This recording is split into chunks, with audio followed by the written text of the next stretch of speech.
Hey everybody, Nick Espinoza, your chief security fanatic here. Don't forget to subscribe. And today, I want to talk about our privacy, whether it's online or offline, because we have global threats to our privacy, whatever it is, and they continue to grow. Now, I've been doing this podcast and video for years. I've had a radio show since I think something like 2016 at this point, and I've talked about privacy and cybersecurity over and over and over, as quite frankly, that's my day job.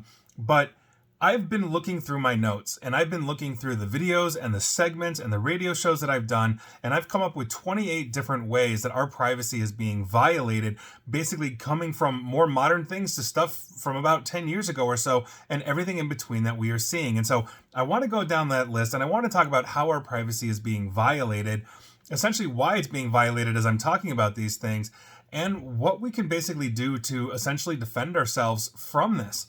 And so with that, let's go through the list briefly of all 28 or so, because quite frankly, I think you're going to recognize a lot of these. Some of these you're not even thinking about. Some of these are very close to other items here of the 28, but they're all very important. And so with that, let's start with massive data breaches. Now, if you're a follower of mine, you know I do a Breaches of the Week segment almost every Sunday, basically podcast, video, and radio segment as well. And obviously, we're talking about large-scale hacks that have basically exposed personal data, names, email addresses, even biometric information, financial details. We have literally billions of people around the world impacted. This is not unique to any one country. This is happening everywhere. On top of it, and this is my next point, we have pervasive cross-device tracking. So companies, think Apple, Google, etc., are tracking you across your phone, your tablet, your computer, and they're building profiles, oftentimes without clear consent. This has basically been termed surveillance capitalism, and it's happening to this day. You have an iPhone, an iPad, a MacBook. Apple knows everything about you in the same way you've got an Android, or you're running a whole bunch of Microsoft products, Google products, whatever it is.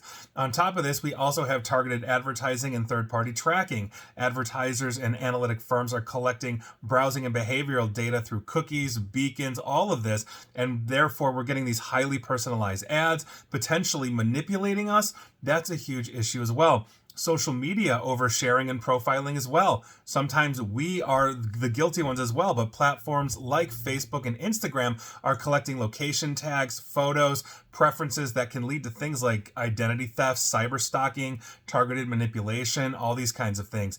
The next point is phishing, social engineering, malware, these kinds of things, because the attackers in our world are using deceptive tactics, including deepfake audios and videos, which I'll talk about in another category, and AI-generated scams to basically steal our credentials, our identities, access our sensitive information, and on and on and on. We see this constantly. We also have government surveillance. We have cross-border data transfers. Data sent across nations can be accessed by foreign governments. I've talked about this regarding TikTok constantly, where they may be using data centers here in the United States, but they're transferring everything over to Singapore. The Chinese government has access to this.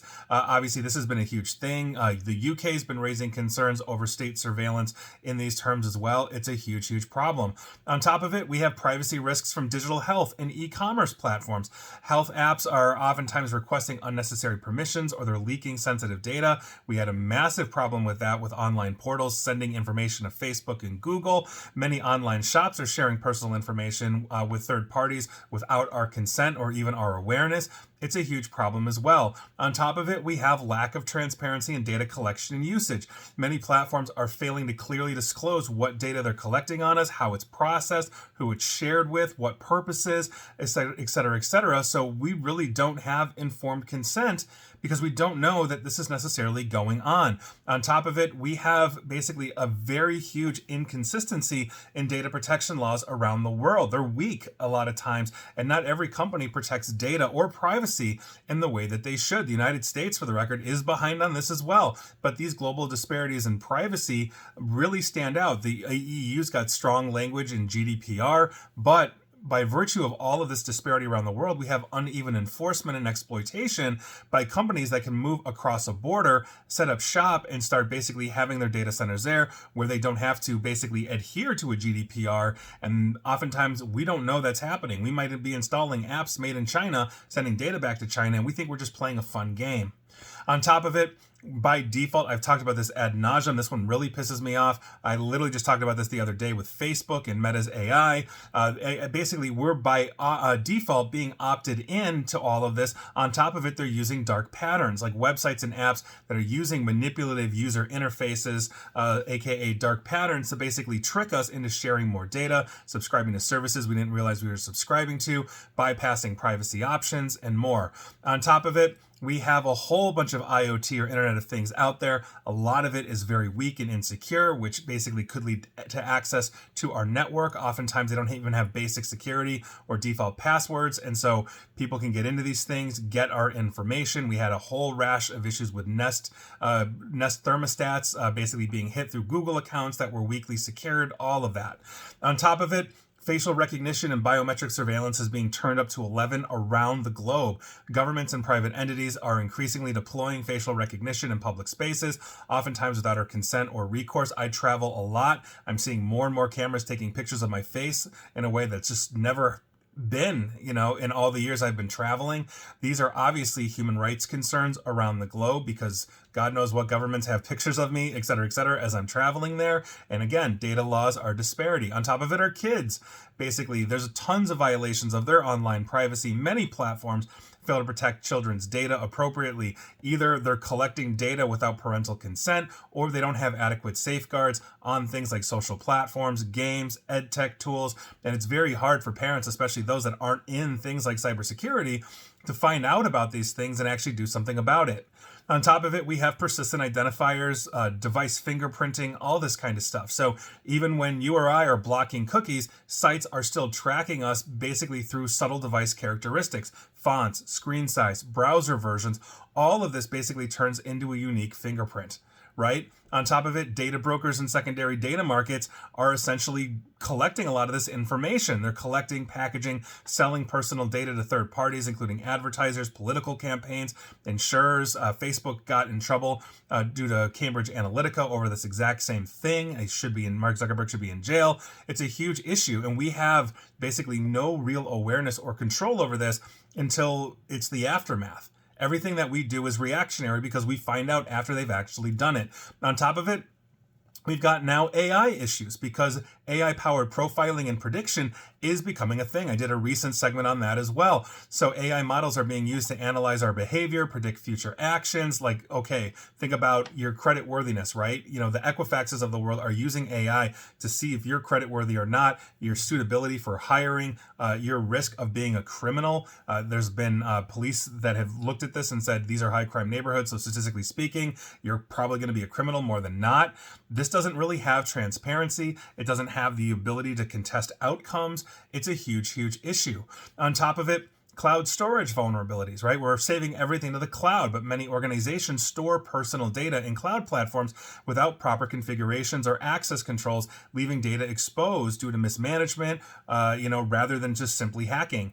How many times have I said on Breaches of the Week, this was left wide open without a database and somebody just found it and exposed all of this personal data? On top of it, we're retaining data way beyond what is necessary. Organizations often store user data far longer than needed, increasing the risk of exposure through future breaches or misuse, especially when they don't have any kind of policy that clearly states how long they should retain or delete data after a certain period of time. We're pack rats with this kind of thing. And so if you're deleting, let's say, scrubbing your profile from Facebook, and Facebook says, oh, we're going to keep this for 30 days. Well, studies have shown and court cases have shown that Facebook has kept it for a year plus. You're trying to disappear. They still have your data and they're still data mining it, even though nobody else can see it except for them. On top of it, we now have re-identification of anonymized data, and AI has really dropped a supercharger into this. Even when data is anonymized, it can oftentimes be re-identified using machine learning and then cross-referenced with public data sets or triangulating demographic details in order to re-identify you. So you think you're being smart and you're changing names when you're giving it to ChatGPT. Well, the AIs of the world can basically de-anonymize things very effectively now. On top of it, we have digital censorship and forced identity disclosure. In some countries, users are required to link real identifications and IDs to online activities or platforms, and basically those platforms are forced to hand over data.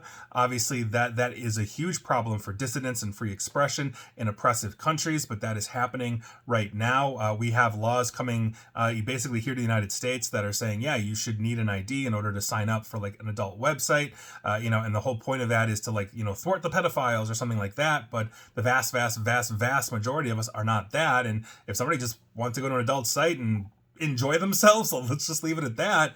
You shouldn't need an ID for that, and here we are. And I understand we want to protect the kids, but we can do other things that ensure that we are safe while doing this, and the kids are safe as well. On top of it, this is another point, we have abuse of privacy permissions in mobile apps. This is a huge issue, especially free apps oftentimes request permissions that far exceed their functionality, such as accessing the microphone, giving away your location, contact access, like contact book access, all that kind of stuff. And so we're basically have covert surveillance and data harvesting against our mobile devices. And iPhone people, you're getting it too. It's not just an Android thing.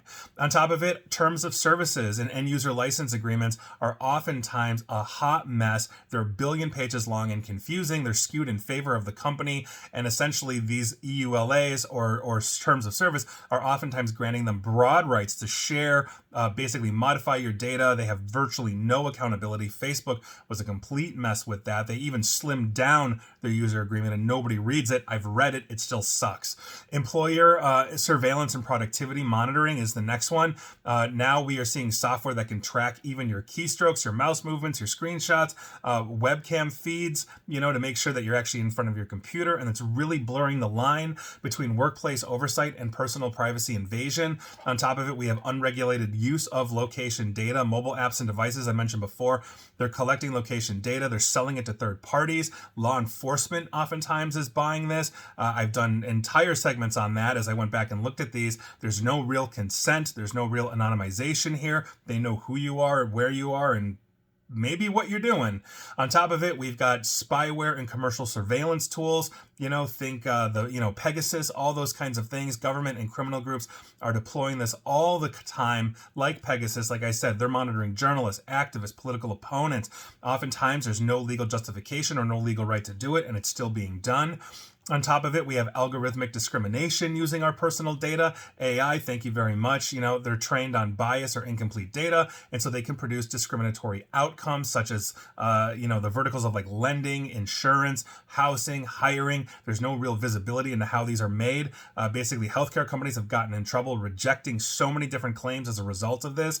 On top of it, we have the actual deep fakes I mentioned much earlier and synthetic identity fraud. The rise of AI-generated deep fakes and synthetic identities like fake profiles, all of that basically threaten reputations. They create new fraud vectors. I literally was just listening to a video that sounded like it was one of the guys from Top Gear, one of the British guys, Jeremy Clarkson, I think his name is, talking about, like some car and all of that. And it sounded like him, but it clearly wasn't him. And there's going to be a lot of people out there that think Jeremy Clarkson actually thinks that about that car when it could be entirely different, his opinion. We don't know. On top of it, and finally, this is my last one, is abuse of genetic and DNA data. Look at 23andMe. Genetic testing companies store a huge amount of sensitive data that can be misused or exposed in breaches. It can be shared with research firms, aka GlaxoSmithKline, that invested hundreds of millions in 23andMe back in the day. They're now bankrupt. Not GlaxoSmithKline, 23andMe. Law enforcement basically caught the Golden State Killer, doing this without needing informed consent, and on and on. Nobody's saying it's bad that they caught a serial killer, but the point is the 99.9999% of us are not criminals. We're not serial killers. So this is a huge problem. And by virtue of that, we need to basically be private, and we're not going to go Amish. But this really is a fight, I think, basically for the next level of human rights that we have. Our rights have been abused. Our rights have been trampled on. And so make sure that you're vetting your software. Make sure that you're using encryption. Make sure that anything that you can do to, avoid, needless apps that can prey on you are there. There are going to be some things we don't know retroactively, but when it is, join the class action. Write your member of Congress or your representative or your member of parliament or wherever you are. We have to keep fighting this fight, because if we don't keep fighting this fight, they're just going to keep running roughshod on us. And yes, it feels like a Sisyphean task, pushing the boulder up the hill only to have it roll down again. And I just gave you 28 boulders that are rolling down the hill. We've got to start somewhere, and we've got to keep working on this. And I think it's unbelievably important that we don't forget that. And so I'll leave it at that. Best of luck to us all. And quite frankly, I'm hoping that we're able to get through this. I'm hoping that we're able to run this balance, and I think it's going to take a lot of time, but it's going to take all of our efforts. So join me in this fight. I really hope you will. And please like, share, follow me here on Facebook and Twitter at NickAESP, where we're being data mined, and that's why we're fighting it. Same with YouTube as well. And as always, stay safe, stay online, and please, please, please, please attempt to stay private, secure, and informed. Take care.